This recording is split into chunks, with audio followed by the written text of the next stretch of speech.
سلام دوستان از خوش اومدید. آقا من وکسم و آقا امروز اومدیم با یه سری دیگه از ویدیوهای ردت دوستان و اینکه حالا امروز اومدم مکان اسب عرب سفید رو بچه بهتون بگم.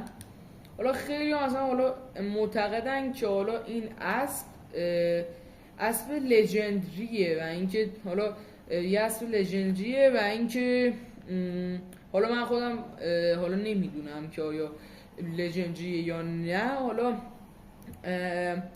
حالا الان مکانش روی نقشم دقیقا اینجا هست بچه ها. مثلا بین اینجا تا اینجا تو این ناحیه است. خب بچه حالا ما بریم پیداش کنیم و اینکه حالا رامش کنیم دیگه تو این صندوق بچه و باید با تناب بگیریمش اینو و اینکه حالا با هیچ روش دیگه مثلا نمیشه چون مثلا حالا این اسب سرعتش هم خیلی بالاست، یعنی جز اسب سرعتی بازیه دوستان و این داشمون هم میبینیم. خب بچه ها کنید اسب اینه بچه ها، رنگش خیلی خوشگله دوستان و اینکه اینجوری تراب میندازیم دور گردنش و مربع رو میزنیم تا اسب حالا آروم بشه. حالا بعد حالا سوارش میشیم.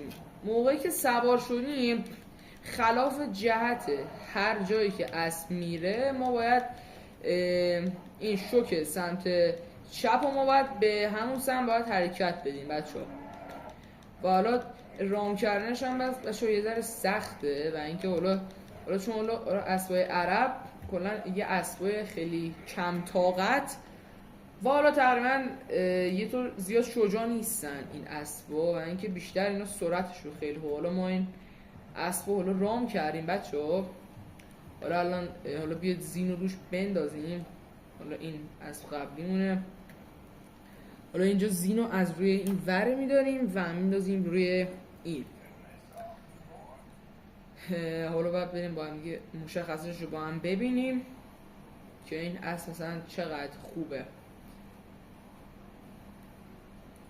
بچه. حالا از لحاظ ظاهری اگه بخوایم بگیم اسب خیلی خوشگلیه، اصلا رنگش عالیه، اصلا ظاهرش خیلی خوشگله و اینکه نگاه کنیم بچه ها سرعتش هم که همینطور که میبینید میگم جزء اسبای کلا سرعتی و خفنه بچه ها و اینکه حالا هندلینگش هم تقریبا خوبه. حالا من چون حالا این اسب چندین بار داشتم حالا از انواع رنگش چون حالا رنگ‌های متفاوتی داره کلا اسب عرب. حالا یکیش اسب عرب قرمزه، یکیش حالا راهشه، یکیش مشکیشه که حالا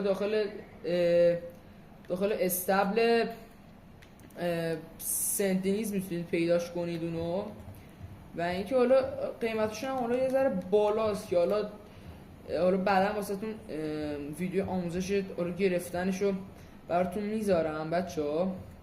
و اینکه حالا بچه این کلاهی که میبینید تو سرمه داخل ویدیو قبلی مکانشو بچه بهتون گفته بودم. کلاه خوبیه که مثلا به همه سه تا بچه میاد بچه. اینم از حالا اسب عرب سفیدمون بچه که اسب واقعا خوشگلیه و سرعتش هم فوق‌العاده است. در کل همینجاستی. حالا مکانش هم حالا دوباره بهتون نشون میدم اینجاست بچه، بیشتر اینجا پیدا میشه. حالا ما مثلا میگیم مکانش اینجاست. آره اینجا مثلا مکان اسب عرب سفیده بچه. خب دوستان حالا اینم از این ویدیو.